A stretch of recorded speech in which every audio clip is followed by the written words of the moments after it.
4, 3, 2, 1, sudnji dan!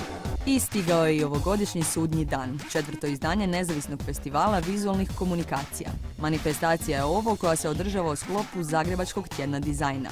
Slavi kreativnost, promiče dizajnere imenom i prezimenom, a internetskim žirijem kreativaca i struke osigurava nepristranost i objektivnost. To je zapravo jedini festival gdje stvarno nema stranih utjecaja na dodjele nagrada. Znači, svi kreativci sa scene zapravo mogu glasati za radove koji im se najviše sviđaju, tako da na kraju je to nekako najtransparentnije.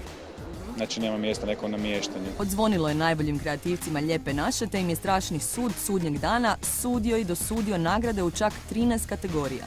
Web dizajn, ilustracija, fotografija samo su neka od područja u kojima se dodjeljivala nagrada Orden časti. Ana Marija Strmac je osvojila nagradu za montažu reklamnog spota. Njegovo snimanje će dugo pamtiti kao zanimljiv i originalan projekt.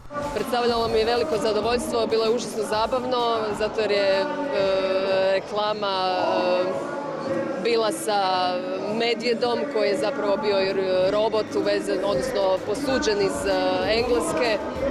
Uglavnom veliko zadovoljstvo.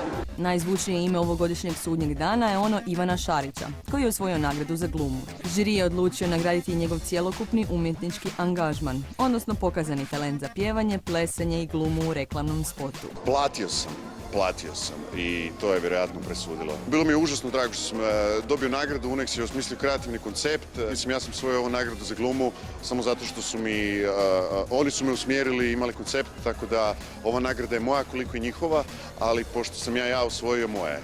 Jedini kreativac koji se može pohvaliti osvajanjem duplog ordena časti je Vanja Blumenschein. Priznanje struke osvojio je projektom kalendara, u kojem je napravio 12 vizualnih identiteta za 12 novoosnovanih malih poduzeća. Koje smo odlučili pokloniti novim biznisima. Zapravo smo u neko vrijeme recesije i negative htjeli napraviti nešto pozitivno, da pokažemo da i mi kreativci smo važni u ovom poslovnom segmentu.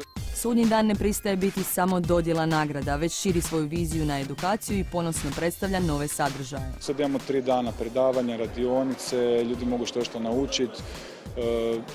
Pozvali smo stručnjake iz raznih industrija, oglašavanja, filma, znači video igara i tako dalje, iz Hrvatske, iz Singapura, Sjedinjenih Država. Čini se kako sudnji dan unosi novi život u svakodnevicu hrvatskog dizajna. Ekipa In magazina se veseli i 5. izdanju ovog kreativnog kraja svijeta i rađanju kreativnijih i novih svjetova.